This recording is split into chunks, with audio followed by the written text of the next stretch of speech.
Hello, on tonight's show we talk about Boston opening up their own version of Monopoly.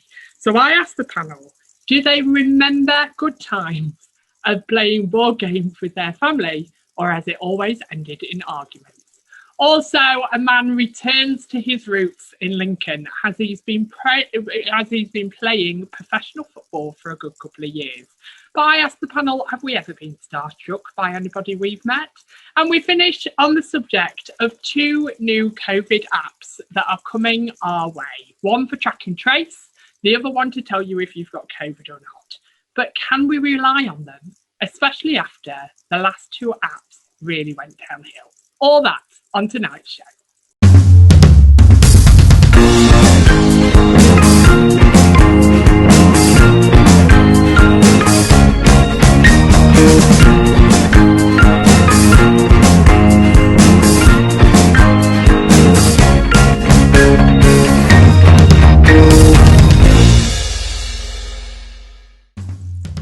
Hello, joining me, Nicholas James, on the panel this evening is Rachel Penny.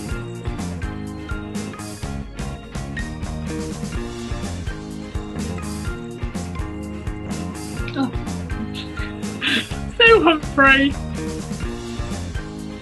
Evening all. And Mandy Stafford. Hi. As we discuss a hometown doing their own version of Monopoly, but this is going to be a bit far for promotion. We talk about that. Also, we discuss on tonight's show a celebrity rugby player returning to his roots, to his hometown. But we talk about how would we ever feel if we met our star. And we finish on the two COVID apps. Have we really had enough COVID? And are we looking forward to the 25th of June? All that and a lot more on this week's Loose Links. Good evening, panel. Hello. We are doing this live on not live, but we usually record on a Monday, but we are doing it on a Tuesday, so it's literally going up tonight's show.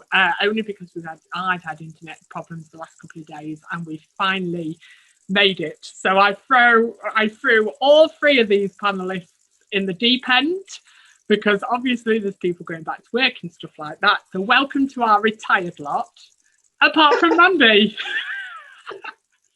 He's just stepped in and finished work and rushed in. Good evening. I've got some exciting news to tell you, panel. We've let me start from the beginning. Unfortunately, because of COVID, Lincoln, I'm born and bred Lincoln. Lincoln have cancelled its Pride this year because of COVID, because of understandable reasons. But there is another event coming up, which is called Riverside Pride, which is happening on Saturday, the 28th of August. Please, if you're free, get down there. It's supposed to be an amazing event. But Riverside Pride has asked us to do our first Loose Links live for 15 minutes on the stage. We're going to be live for the very first time. So come and support us. If you enjoy the show, come and support us. We've got a 15-20 minute slot, and we will be talking about the importance of why Pride is still important. So a really, really important subject. Come and join us. Come and join the debate. Let's start on tonight's show then, guys. So, good evening, Boston. As we talk about you this evening, we shine a light on you guys. Okay, I'll be the only one that waves to Boston then. Nobody else do it. Boston. Hello, Boston. Good evening, Boston. Boston is to get its own themed Monopoly game. I can't speak tonight. Monopoly game. But organisers have failed to secure investment from the local council. Boston's big local has been working with companies winning moves to produce the game, which will be sold at $29.99, with all proceeds going to charities and community groups. The game will feature a newly dressed pieces representing different Boston histories, including the stump, a swan, and many, many others. But Do you have fond memories, panel, of playing board games as a family? Was it all okay, or was it all handbags at dawn when you got a board game out? Let's go to you first, Rachel. Yeah, we used to play Monopoly. I've still got it actually, the one that we had when I was younger, quite a few years ago. But I was never any good at it. I never got hotels. Never very, very good. We used to play cards and things like that. But my husband used to play cards and he used to always win because he had a good memory of who picked up what, and so my daughter did as well. And he used to read his grandmother's cards through her glasses. He used to see the reflection. he was quite clever at that. What? I know, what a cheat. We only admitted it years later. But no, I think it was quite a tradition on a Sunday. My dad used to bring chocolate home. We used to have chocolate and play Monopoly and Scrabble. But was it always civilised? Was it always civilised? Was it always? Oh, yes, because we were younger then, you see. We were a lot younger. When we got a bit older, we wouldn't entertain the fact of playing board games. But we had to when we were younger. Well, nothing else to do, was there? You couldn't go out on your own. So, it was always nice memories. Really what nice about you, Mandy? Has it always been a pleasurable experience to get a board game out? Well, yeah, I mean, me and the kids used to play board games when we were young. I always bought one at Christmas to share. So there'd always be a new board game each Christmas. Although, one or the other didn't like losing. So, I just played the game. But there was always a bit of a tantrum when they were younger. One of them, whoever was losing at the time. Yeah, but I go on. Sorry, Mandy, go on. And I was going to say, still play games. No, not necessarily board games. It's not all computers and that with kids. It's games and teaching them board games like Snakes and Ladders. They're only young, but it teaches them patience and taking turns and as you get older. You sound very, very like parenty here, because honestly we could not get a board game out in my house. We could just not do it. It was hell upon earth, especially Monopoly. And I don't know about you, but Monopoly, I used to get bored halfway through. Have you ever been bored of a board game, Sue?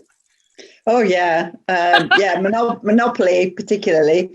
When I was a child, not so much. We used to play games a lot when I was little with my aunts and cousins and granny, and cards. A bit like Rachel, we used to play cards a lot. Caravan holidays and cards, they go together, don't they? Because it's usually raining. Yeah. So that was great. When I had my own family, we stopped our band Monopoly. Did you? Because it never ended well. So we never ended. It never ended. You're right, Rachel. So we didn't play that. We used to play the things, but I quite like ones where you're in teams. Yeah. Or there are a couple now. I'm trying to think what they are. There are a couple now, and it's not competitive. Yeah. It's just a good game.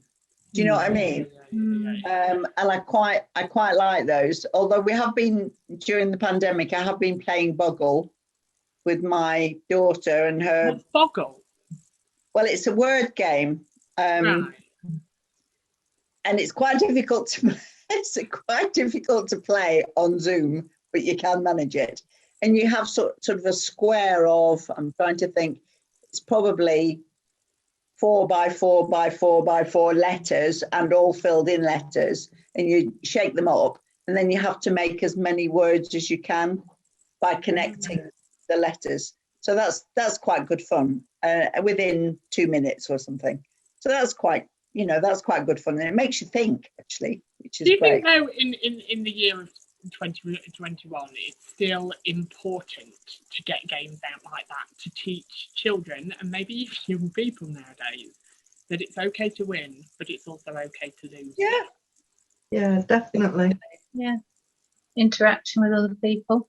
They don't know. A lot of people don't know how to talk, and in a group situation like that at school, yes, but children especially, But I think it gives you a chance to chat and talk and get to know each other again after the week.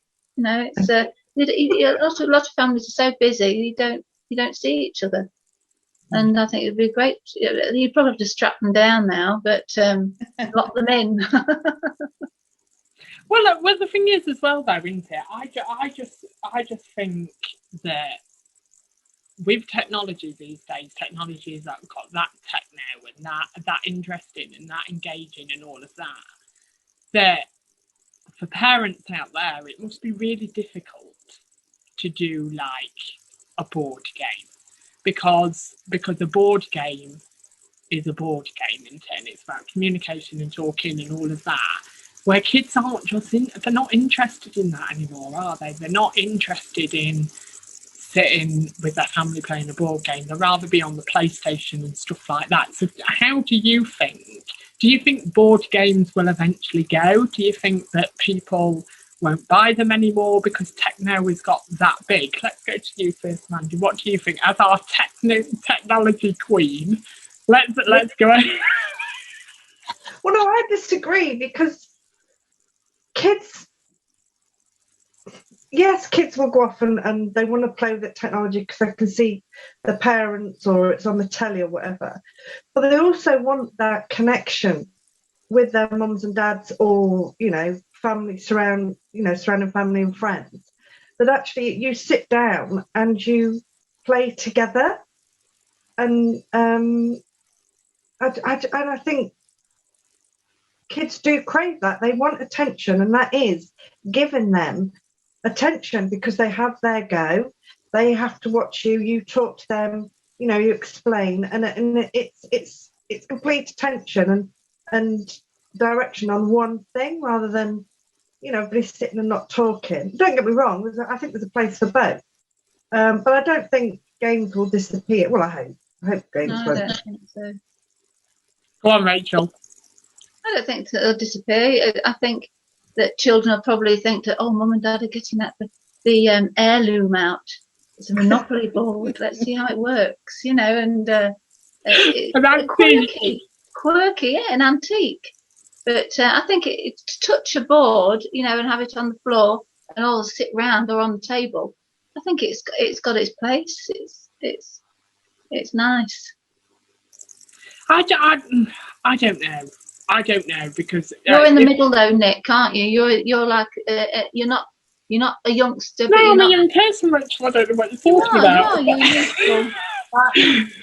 You're when we're all open again, we'll have a games night. Yeah, that's what we'll do. We'll do a loose games night. I think you'd be surprised, Nick. I think I agree with the other two. I think you'd be surprised. I think if you actually are brave enough, if you haven't got the habit of playing board games in your house, I think if you're brave enough to try it, I think quite often it's surprising how much everybody enjoys it. Yeah. It's fun. And there's actually been a big, before COVID, there's quite a resurgence of board game cafes opening up. Oh yeah, I have heard of that. So people would go and they just, you'd go and you'd either go as a couple or on your own or whatever, and you'd be playing a board game with somebody you hadn't met before. Well, what a great way of socializing is that. And I think it's good that for people as well. So say like they've got a real interest in board games and stuff like that. I think it's we're always trying to find ways, aren't we, for people that find socialising quite difficult and making connection and making friends. So I think it's really important that we have stuff like that and we option it open and stuff like that because lockdown, especially lockdown, could be a very lonely world, doesn't it? But all three of you on the panel, apart from me obviously because I'm not old enough, but all three of you on the panel are grandparents. So when it comes to your grandchildren and getting out a board game, maybe in a couple of years' time, will you be one of those grandparents that just think, I'll let them win? Or will you be one of those grandparents that think it's really important that they learn about winning and losing? Wow. I mean, if they start moaning about losing, then you sort of like play into that and wind them up even more, don't you? Imagine actually goes, right, I'm just going to mock them off even more now. I'm just going to win it out a little bit more. To begin with, they don't want to. Yeah, I we had snakes and ladders out with my granddaughter the other day, and yeah, we let her win, but we made sure, if there was a snake, she had to go down it. Yeah. So she could see she wasn't winning and she was behind. So she was a bit mardy about that. But then she sort of got ahead and then back down and behind. So she was going back and up and back and up. But we let her win eventually. Yeah. Because, obviously at a young age, 3, 4, 5. But once you've played it a few times, whatever game you're playing, then obviously then you bring in that element of them. Well, you lose occasionally, but yeah, I think to begin with you've got to let them win, haven't you? My sister wouldn't agree with you. I remember playing Monopoly. Me and my sister have a relationship, but it's not the best, but it's not the worst. But we've had a relationship, but she was she'll hate me for saying this, but I know she didn't watch the show, but she was quite a difficult child, shall we say. She was always wanting the attention, and I stepped back a little bit, and it was even more exciting for her when I left home because she didn't have to fight for the attention anymore. But I remember it was all one Sunday, and my mum came up with this crazy idea of, let's play a board game where it's at home and it's raining, let's play a board game, and it happens to be in Monopoly. And all I said was, oh, it's quite a nice feeling to be winning. It's quite a nice feeling. And my sister went, you're not winning, and threw the coffee table up in the air. So the whole Monopoly pieces and everything went everywhere. And she just grabbed everybody's money, she was quite young. She was like 6 or 7, put it in her pocket. She went, I won. We all had to see that. What about you, Sue? Do you think it's important to teach your grandchildren the importance of winning and losing? I do, and I think it's important to start with games that are really random, so that it doesn't matter how good you are. No. So a board game where you throw a die, and not a coffee table. No, where you throw a dice. I don't know what I'm going to get. She doesn't know what she's going to get. It's pure luck. Yeah.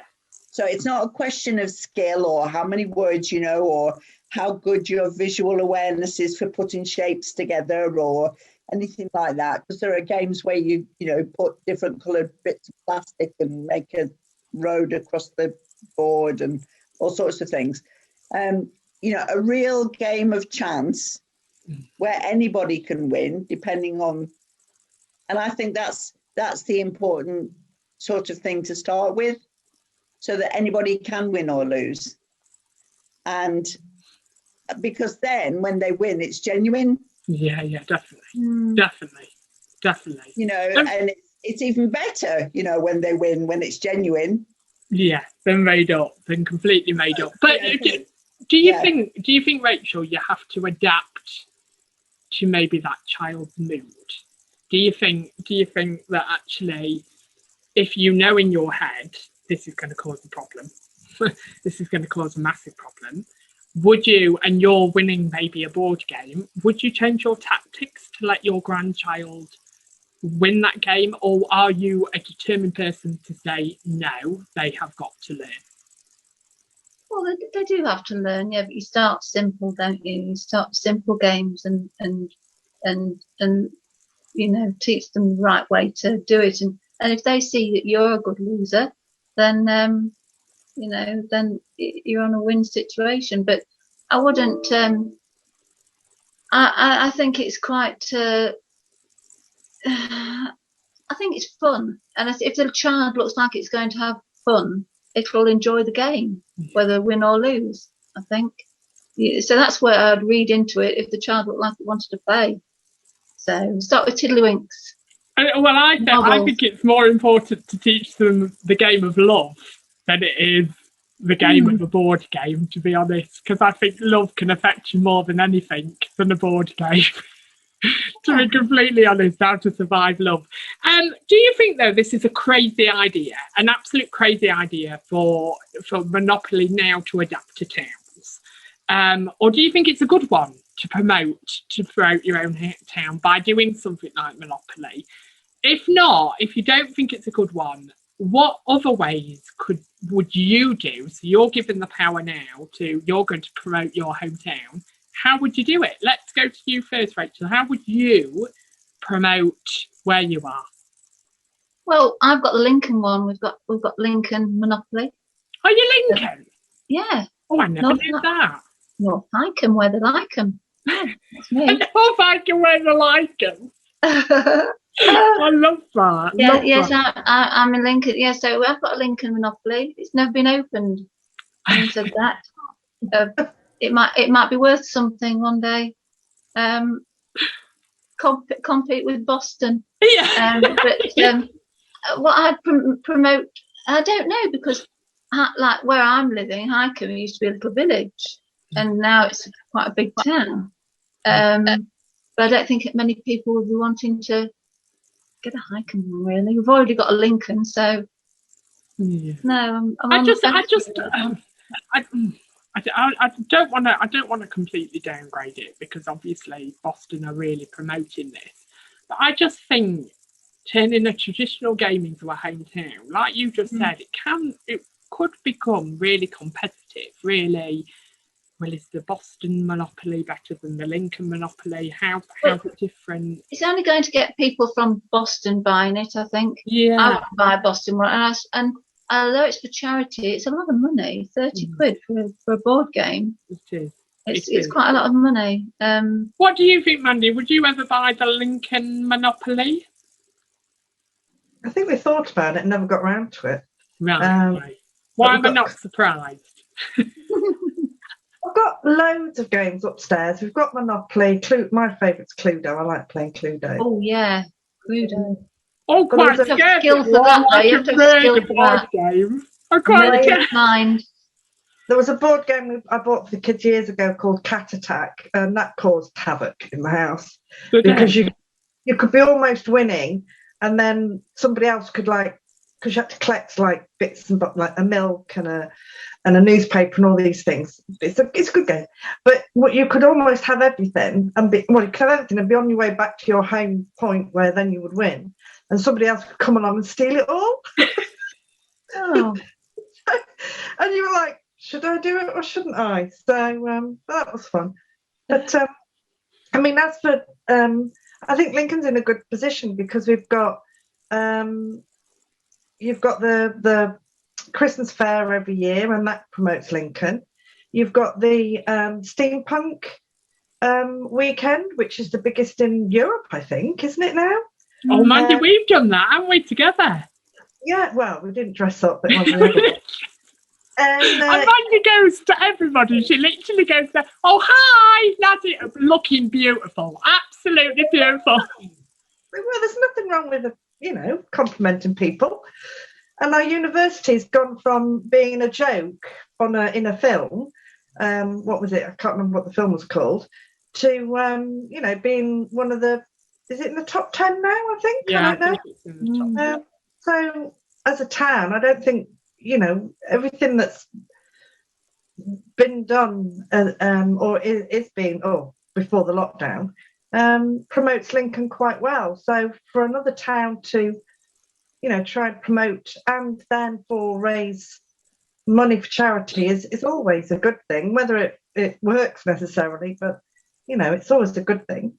But Sue, do you think it could come as competitive as the board game? No, I don't think so. And like Rachel, I think it will only be people from Boston or with a connection with Boston who buy it. It's great that the money's going for charity, but I was quite puzzled by why they were wanting funding from local government. Yeah. If you plan to do a board game and you're in you're working with, private enterprise or private business, why are you looking for, I mean, local government's got enough to cope with at the moment. I mean, they're always short of funds, aren't they, for the things that matter. So that's seemed a bit odd to me. I don't know if they're doing it because they've gone over there to say, look, we're promoting your town. You are the council of this town. For example, City of Lincoln Council. I don't know if City of Lincoln Council supported the Lincoln Monopoly game, but I think it's like going to say, we're scratching your back here. We're promoting your town. What can you do for us? Yeah, I think they really should have done that before they started doing it. Yeah, completely. From my point of view, that wouldn't make sense from a business point of view. You don't start something without knowing you've got the funding for it. Really, no, exactly. It just seemed a bit odd, really. Yeah. Especially in the time that we are now, there's been many things on the news, and we've talked about stuff on the news as well. And I just think that we need to be very careful when we talk about claiming for money at the moment and looking for money and stuff like that, because we are, even though we're coming out of it and we can see people now, we are in a big recession at the moment where people are manically losing jobs, people are losing their livelihoods, people are stuff like that. So I think we need to be really careful. But charities are getting affected by that, don't you think, Rachel? Oh yeah, definitely. Because a lot of charities have shops that are linked with them, and they haven't been able to open, and so some have gone, quite poor. But there's a friend of mine. She works 2 charity shops, and the amount of things they've had in since, it's starting to, fly out the window. Everything's been, they're really taking off. So I think charities have been affected badly. But the thing is, these people that have depended on the charities, they've suffered, unfortunately, because they haven't had the funding. But it's gone on for so long. It seems to, the first lockdown was poor enough, but then got the second wave, and then, they were hit quite badly. But hopefully they'll pick up. And scary feeling, though, isn't it? It is a scary feeling. I don't think we would ever, the word normal, a lot of people use that word nowadays, don't they? I can't wait to return to normal. I don't think we'll ever see the normality that we had 2 years ago ever again. No. I think there's always going to be a knock-on effect. Like, for me, I don't think hand sanitizers will ever come out of shops again. I think there's going to be stuff that is permanently here now. We are learning to, I'm going off subject here because it is our last subject, but we are learning to adapt, aren't we? But I think we're going to have a very, very different world. And oh gosh, yes. But we'll talk about that in a bit more detail in a bit, because it is the subject that we are talking about this evening. But have your say. Remember, you are the 5th panel member. Your opinion is just I told you I can't speak tonight. Your opinion is just as important as ours. Do you think it's really important to have a hometown board game to promote it? Do you think that the art of winning and losing for our young people these days is still important? Have your say. Make sure you speak up too. So, moving on, we talk about, as we've briefly talked about, Good Evening Lincoln. As we speak about you this evening, Lincoln Man has returned to his roots to open a new gym after 5 years of strength and conditioning coach at a Premier rugby club, Worcestershire Warriors.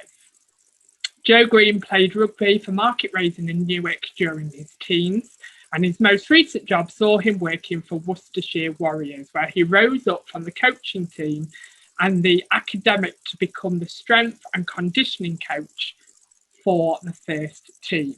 After finishing his Masters in Strength and Conditioning at Salford, he re-evaluated his options and decided to move back to Lincoln and start his own business. Grid Gym will be opening in the unit formerly occupied by Lloyds Bank at 70 High Street, Lincoln, in June. So there's a bit of promotion for you there, Joe. If you watch the show, you're very welcome. Do you think it's important in life for us to have someone to look up to, no matter what age we are? Do you think it's really important to have that person that we look up to, Sue? Oh yes, and this is going to sound a bit weird, isn't it? But it doesn't necessarily have to be somebody older than you. No. Or with more life skills than you, or with more experience than you, or who's fitter than you, or it can just be someone whose either achievements or character you admire. Yeah. I think. 100%. Yeah, because when we say look up to someone, it's someone of the next generation, and when you're younger, you're saying, oh, I'd really like to be like that person, or I'd really like to achieve what they've achieved, or but actually as you get older, quite often it's the other way around. So I look at lots of younger people and think, I admire them for that. I admire them for standing up for what they think is right. I admire them for going against their peers, maybe, and because they think something is not right or unjust, or getting involved, or just doing something that's contrary to the norm, because when you're younger, that takes a hell of a lot of courage. Can I say that absolutely enlightens my heart, Sue, because I remember in my generation when I was very, very younger, and obviously it's changed now for the better, I feel.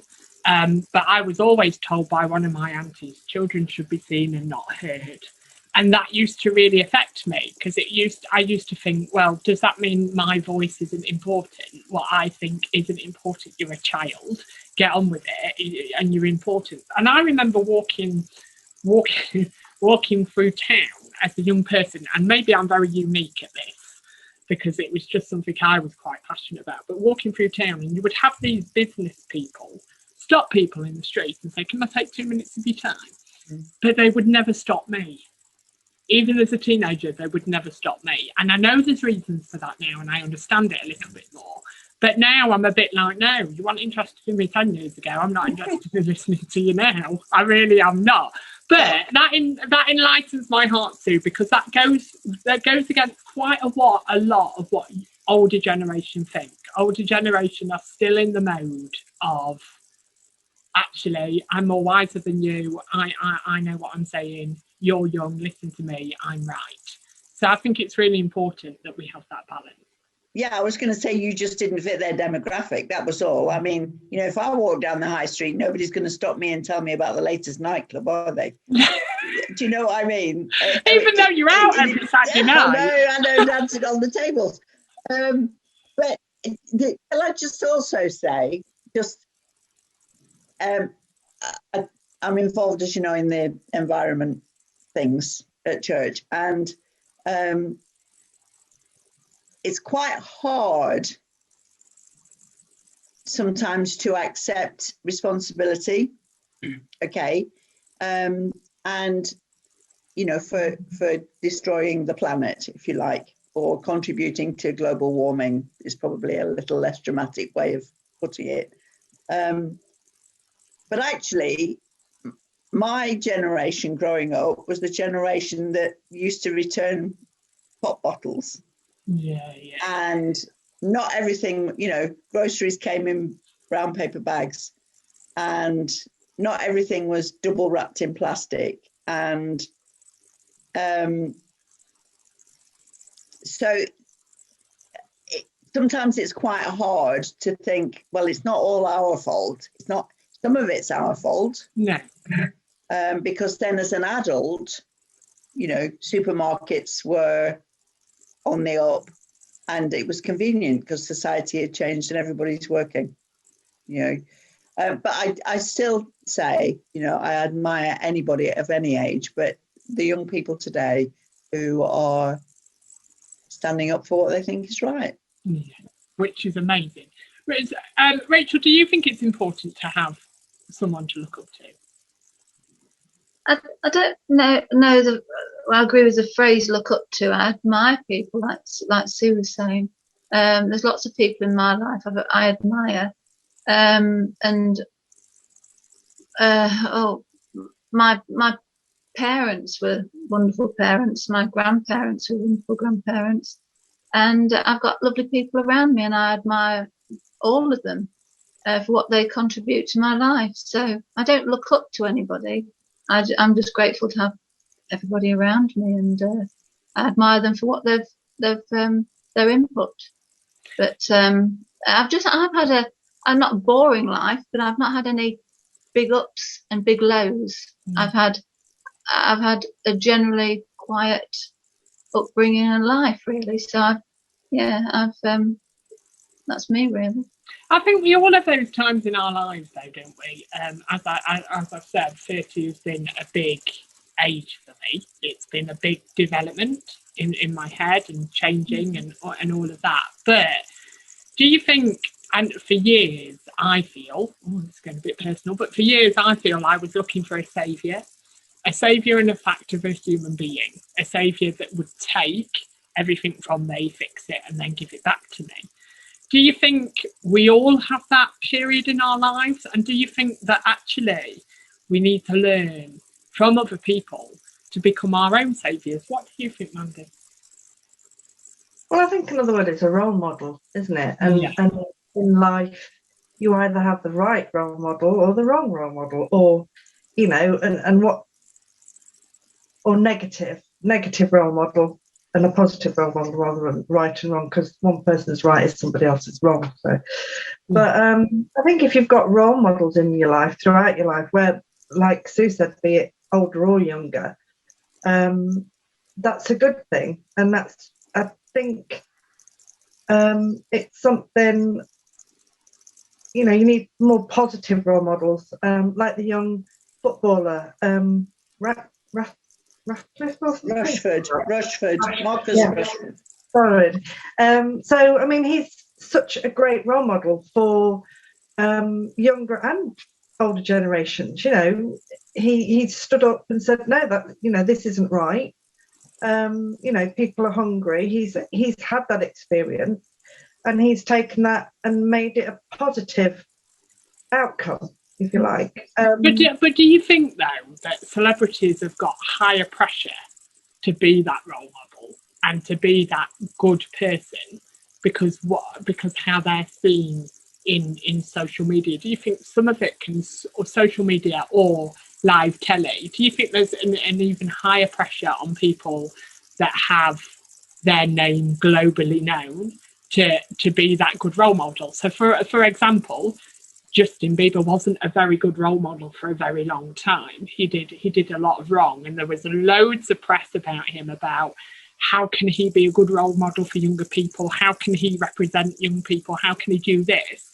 Where actually there was part of me that was just thinking, well, he's just a teenage kid as well. Yeah. He's just a teenage boy. Well, you know, the media love to put people on pedestals and then knock them flying anyway. Yeah. And I just think the problem is for, I suppose, celebrities, I wouldn't know because I've never been one, but I would presume that the problem is that, you know, they're put out there and a lot of them want the attention. They want the media columns in the newspaper or on the screens or on whatever. And they take that, but then all of a sudden it's like, oh, but, you know, look at the way you dress or what you said, or, you know, they make one comment that is negative and they lose everything, or, you know, and it is difficult, I think, for them, and there's a lot of pressure to be good, but nobody's perfect, and I think the problem is that the media have pushed celebrity to a point where young people think that's the objective, You know, I mean, I can remember, I don't know if it still stands, but a few years ago, you know, it's sort of like to young girls and boys, you know, "Oh, what do you want to do when you grow up?" And girls, "Oh, I want to be a wag," you know, because they say, "Oh, money, clothes, celebrity, you know, and all that." And you think, well, that's not a career. That's what Rachel is today, though, aren't you, Rachel? Pardon? That's what Rachel is today, though, aren't you, Rachel? What, a celebrity? A wag. A wag? Do they use that? Do they use that term? Yeah, so, well, they are trying to get that term out the window now because they don't like it. Well, I'm not surprised. No, they don't like it at all. But that needs to go on, Mandy. It's media. Yeah. It's the media put it out there and pushed it. And look how, you know, look how you should be and can be. And then as soon as they do something wrong, it's all, you know. Well, look at. I'm always going to stick up for her because I'm a team her completely. But look at Meghan Markle. There was so much when she came into the royal family that was expected. That you are expected to do this. You are expected to do that. And as I've talked in other shows before, and I'll always stand up for it, as I talk in other shows before, for me, I was very young when Diana died. I was very young, so I wasn't very worldly at that point. It didn't really affect my life. But I know it affected a lot of people. And I just felt history was repeating itself in the royal family. And it felt like, to me, no lessons were learnt from Diana because exactly the same thing was happening all over again. Suicidal thoughts, not wanting to be here anymore, told to stay in the palace and never leave. We haven't learned. And I've got to say, I was not a huge fan after that of the royal family, to be honest, but that's my personal opinion. That's loads of you can disagree with me out there. But let's move on from the subject of that. And ladies, and I am going to come to Mandy first because I can almost guarantee Mandy's done this 1,000 times. So, have you ever been stopped by someone and they've chatted to you and you don't have a bloody clue who they are? Always. When I was younger, "Hi, Mandy, how are you?" And I'm like, "Yeah, I'm great, thanks." And it would take me ages to know who it was, or I wouldn't know. And then, you know, if I was with somebody, I'd never introduce them because I wouldn't know what their name was. I said, "Oh, this is so-and-so, this is so." Always. But I just knew so many people, I couldn't remember them all. But still, are you one of those people that will say it? Are you one of those people to say, "Look, I'm really sorry, but I don't know who you are"? No, because I'm embarrassed to say that, because they know, if they know me really well, then it's like, oh, and it's embarrassing to say, "Well, I don't know who you are." What about you, Sue? I don't think that's ever happened to me with someone that I know really well. It's probably happened to me with someone that I'm acquainted with, in which case I would say, "I'm really sorry." No, but I can't remember. No, I don't say I don't know you. You know, I would admit to know. You know, I'd say I know you, but I'm really sorry, I can't remember where I know you from. Actually, is what I normally say, because if it was from work, you know, I had lots of students, and if they say, "Oh, it's, you know, I knew you at Abbey," and they usually then say who it is. Yeah. They use it. So I would rather, because what happens the next time? Yeah. You know, Hi. You can't sort of dive into a shop doorway, can you, or something? Come run in and just avoid them because they'll come running after you, Sue. So I would ask. I do ask. Rachel, have you ever called anybody by their wrong name? No. I'm usually got a good eye for a face, and I think to myself, "I know you, you know me," and I don't think I've changed. Well, I've had this hairstyle for 50 years, so I go through the alphabet. If I've got time and I see somebody, I clock somebody, I think I know that person. What's the name? A, B, C, D, E, F. I go through the alphabet, and I can usually get it. Usually get it. And so if I was really stuck, I would say, do you know, I'm really sorry, I've just got a mental block. I know who you are. Yeah. And then you can start the conversation going. You don't look such a twit. As a matter of opinion, probably. Alphabet. I love it. Have you ever been starstruck by anyone, or said anything, or has anybody said anything to you in your life that has made you completely change? So 2 different questions there, really. Mandy, let's go to you first. Have you ever been starstruck? Not that I can remember. Okay, moving on. Well, true, not that I can remember. But has somebody ever said something? Has somebody ever said something to you in your life that's made you change as a person? Made you go, well, yeah, that's right on key actually, and made you think about your life and changed it a little bit? Me? Yeah, probably. Yeah, a few times, but not that I can repeat. So do you think it's to repeat? Do you think it's do you regularly reflect on your life then as a person? Do you regularly contemplate how to move forward, how to change, how to develop? Are you quite good at doing that by yourself? Well, I don't know what you mean. I suppose, yeah, I look back and think, well, how the hell did I get here? Yeah. But you know, and where's all that time gone? Or, you know, what have I done in the last 5 years or 10 years? And then, because it just goes so fast. But if you actually analyse it, you know, yeah, a lot of things happen to push you in different directions. Yeah, definitely. Let's go over to you next, Rachel, because I've been starstruck every time I see you. Oh, you smoothie, you. Yeah, I think that's why you got us 3 on talking about that gym question. You know, the fittest 3 women on loose links, don't you think? Shall I give you a little clue why? Why? You are the weakest link. Goodbye. Oh, that's nasty. Hang on a minute. Wait. Hang on. I've just got to be the part, haven't I? You go on, Rachel, say it. You are the weakest link. Goodbye. Yes, see, I'm starstruck every time I see her. She's amazing. Absolutely amazing. I'm Rachel, not that old. Have you ever been starstruck by anybody? Have you ever met anybody in your life where you're a little bit starstruck? No. Oh, bloody hell, we've got a good panel here tonight, haven't we? The thing is, if I go to a live performance, I'm always starstruck on the night, because if it's a fantastic show, I think to myself, that's brilliant live.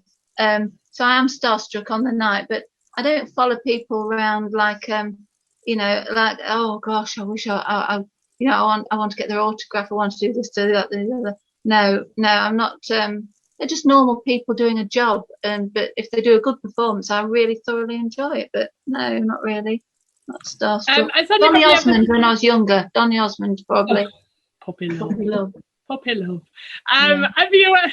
Has somebody ever said something quite unique in your life though that has made you change completely as a person? Where suddenly somebody says something to you that hits your heart? Me? Yeah. Nothing in particular. I've always gone through life with my grandmother on my shoulder, always.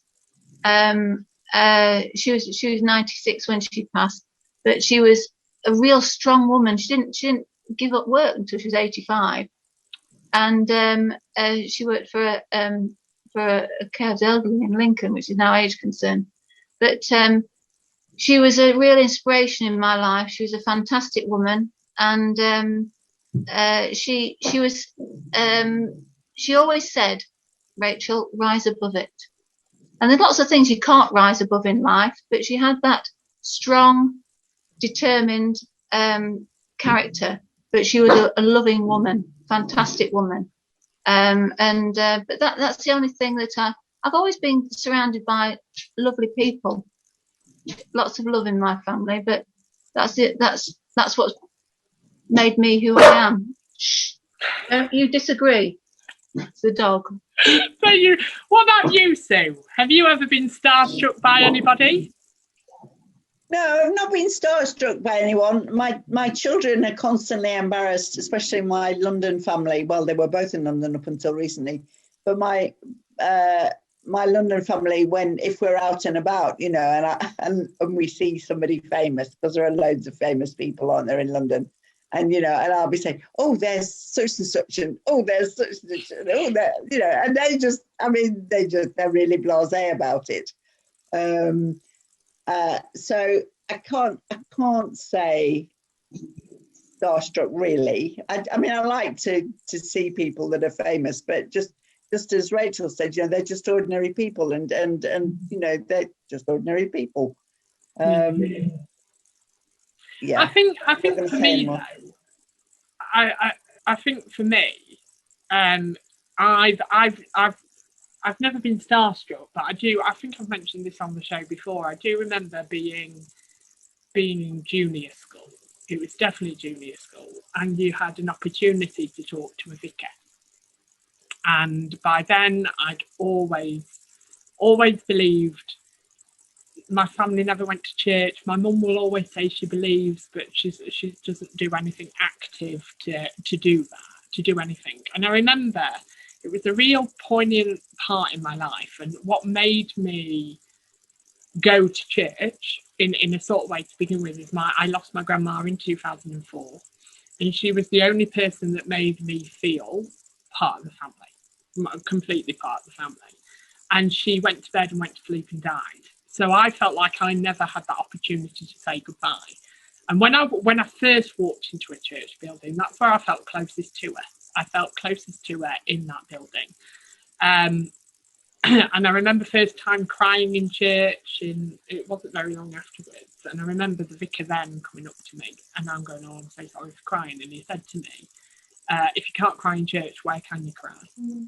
And that's always stayed with me. If you can't cry in church, where can you cry? And this vicar, I was talking to this vicar, and I had a conversation just about sleeping. Thank you for seeing me, la-da-da-da-da. And he said, Nick, and I turned and went, yes. And he said, just want to ask you one question. And I said, yes. And he said, do you believe in God? And at that point, I started to go to church, and I automatically came out my mouth. I said, yes, of course I do. I'm a Christian. I go to church. And he went, no. I didn't ask you if you believed in man's persona of God. I asked you, do you believe in God? And that has stayed with me forever. Because church can sometimes be like that. So church, I know people that go to my church that don't actually believe, but they go because of the community, because of the love, because of the support, and who are we? It used to really annoy me, because I used to think, well, why are you coming to church if you don't believe? But then it made me think of, well, who are we to judge? Who are we to judge that person is sat in that church building for whatever reason? So I was really touched by a vicar, to be honest. I was really, really touched. But tell us, if you've ever been starstruck, have you ever met somebody in the street that's blown you off your feet? Have you ever been told something by somebody that has completely changed you as a person? Make sure you get in touch. So we go to our last subject. I try and avoid it all the time, but I think it was really important to face it this week. There are 2 NHS apps which have different functions. One for your general medical records and COVID vaccination status for travel, and one for checking into venues for test and trace purposes. The main reasons why these 2 apps are not one is because the Test and Trace app has been designed with user privacy in mind.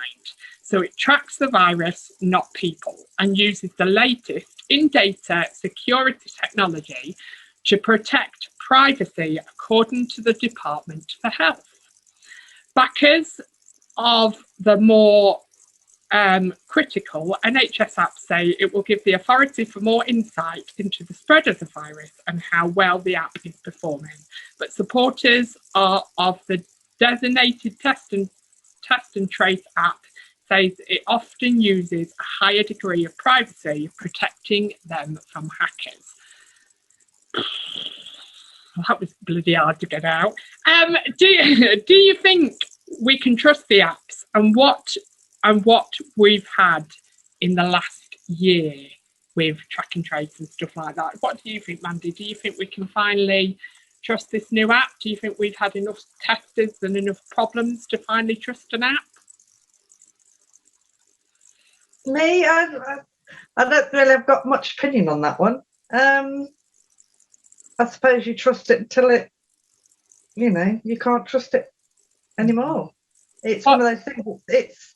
If it can get you on holiday, if you want to go on holiday, if it can get you into a bar you want to go in, or... I'm thinking about that conversation we had in the car the other day, Mandy. Why would you want to go on holiday? Why would you want to do it?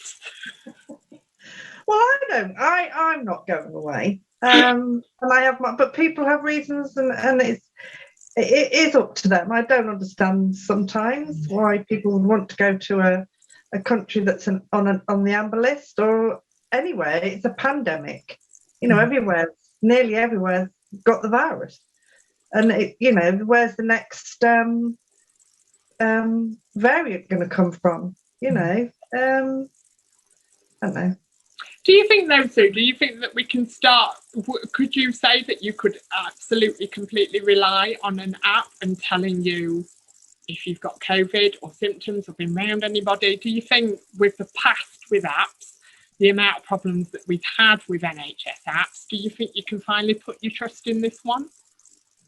I don't, the one that you use with the QR code, to log into places, I'm not too sure about that, because when I was away just a couple of weeks ago in the southwest, we were out for lunch outside, which was allowed.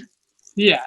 But the place that we were, we still had to, or one of our parties still had to fill a form in, because the software didn't line up with something else.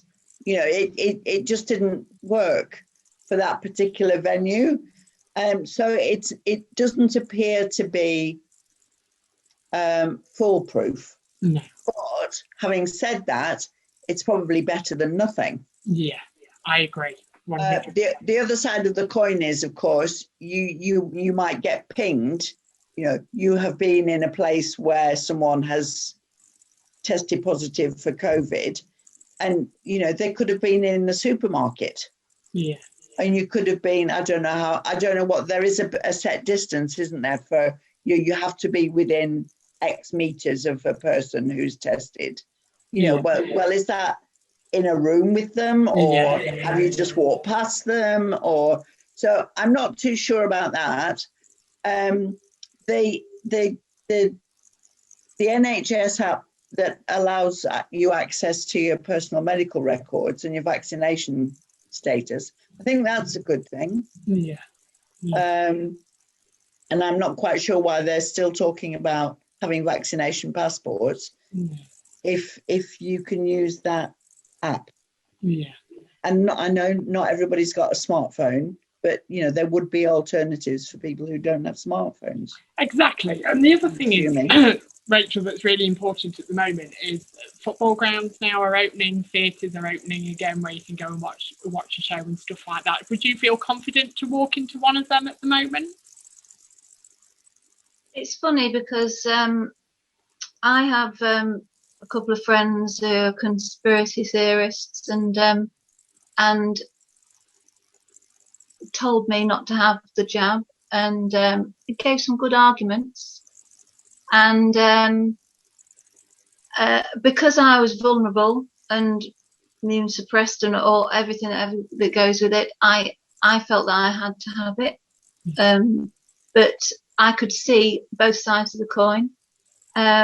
But when I had my second jab, it was the most traumatic thing I've ever done, because a lot of everything had come out at the time, and I had to make this choice.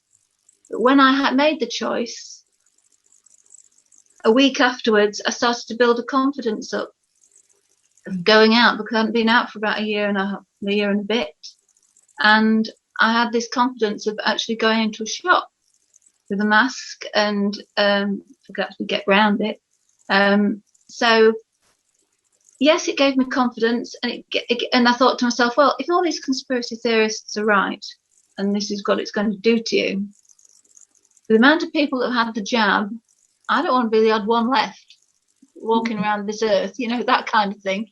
I want to be with everybody else. And so then it brought it into perspective for me, and made me want to enjoy what we've got. The thing is, though, we've come whatever that Conspiracy theorists. Yeah. Yes. What really annoys me is, okay, you've got your opinion. You've got your opinion why you don't want to have that jab, and that's absolutely fine. But at the moment, in this, I'm getting really passionate about it. Can you tell? In this age and decade at the moment, there's already enough fear and scare and worry out there. So if you decide to not have the jab for your personal, don't scare other people. Don't try and change other people's opinions. Don't put the fear factor into other people. If somebody asks you, I personally ask you, why haven't you had the jab? That's your opportunity then to say. But don't precisely. If somebody's telling you they're going to have a jab, there's already enough fear in this world of dying at the moment. There's always there is, but the amount of people that had the jab, surely that kind of gives you the comfort in thinking that we're all in this together. To get through it. These people have got they've got like a mission to try and what they believe in, and it's like anything. But the people that have told me, they didn't give me full of fear, but I had to have it because of conditions. And so, but what I'm trying to say is, I would go into a somewhere where there was multitudes of people, but I'd be careful still.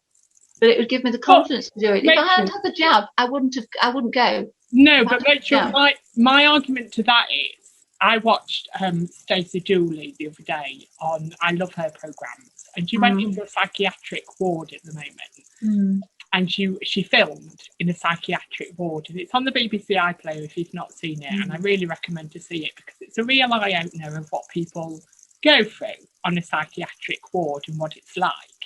And there's you're saying, which is very, very true, you're saying at the moment it didn't affect you, it's fine, you still took the jab, you still decided to do that, but there is a lot of vulnerable people out there that will listen to these people and change their mind about stuff. Like the thing that really stood out on the programme is, and I've suffered with mental health, but I'm lucky enough to never ever experience this, but it opened my eyes that people were saying on the psychiatric ward before COVID happened, or every human's going to die, the whole world's going to come to an end, this, that, and the other. And what mental health professionals are struggling with now is that's become a reality. That's become something that's very true. So now it's even harder for mental health professionals to say that's not going to happen, don't worry, because it's happening around us. And I think when you're vulnerable, and when you're really vulnerable, and you're talking and giving an opinion, sometimes I don't think people know how much it affects other people. And you've got to be careful. Yeah, you've got to be careful. You've really got to be careful. But what I'm saying is, it's made me.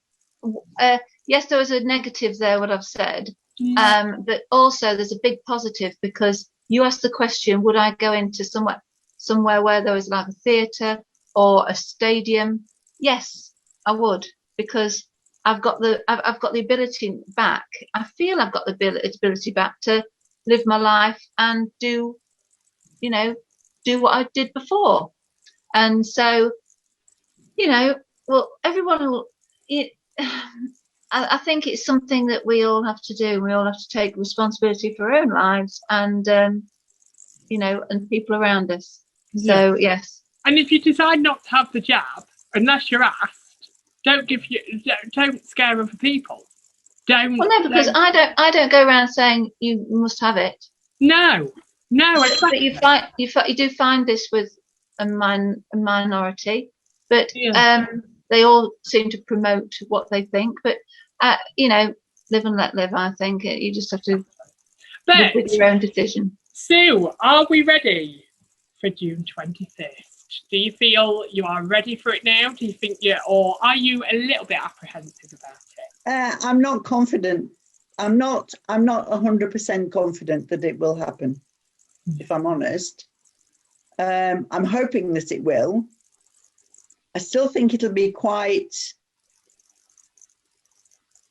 not scary. No, that's not the right word.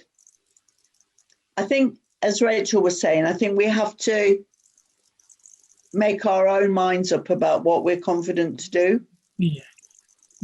Whether it's June the 1st, June the 21st, July the 10th.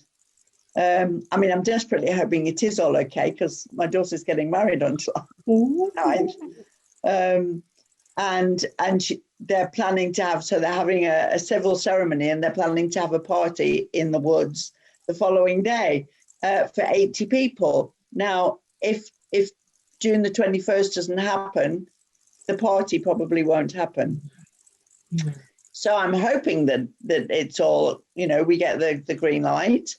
But I'm not totally convinced. No. Just because of the latest outbreaks and the Indian variant. I have to say, I got a bit cross this morning when all the headlines were about the government not having told the local authorities about some guidance about not travelling in and out of your area when, if it's an area where this new variant, I'm not going to use the nationality because I think that's wrong, where this new variant, this latest variant is spreading quite rapidly.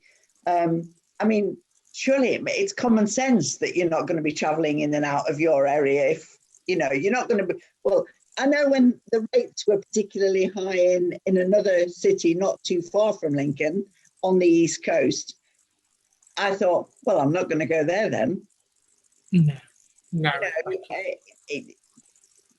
We're a bit of a nanny state, I think, at the moment, and I can sort of understand why, but people need to take responsibility for their own decisions. And I think even if we get the go-ahead on June the 21st, it will still be up to individuals to do what they feel comfortable doing. Exactly. Completely and utterly agree. Ladies, that brings us to the end of tonight's show. We've made it. Oh, Mandy's dead happy. She's dead happy to turn the computer off and leave. Remember to have your say. Your say is just as important as ours. Join our polls this week. They will be up tomorrow. And have your say. Thank you for joining us this evening. Remember that date, Saturday the 28th of August. Do not forget about Riverside Pride. It's really important to come and join us for an evening and an afternoon and a day as we celebrate Pride in all of Lincolnshire. Thank you for joining us on the show that links Lincolnshire together. Thank you for joining us this evening. Will you thank my panel? The board game, Monopoly, she will play, but she's not boring, and that's Rachel Penny. The celebrity that I'm always starstruck by is Sue Humphrey. Good night, everyone. And the virus can bite and kill, but so can Mandy Stannard. Join us next week for a lot more chat, a lot more discussion. Thank you for joining us. It's been a pleasure. See you next Tuesday. Take care. Bye-bye. Bye, everyone.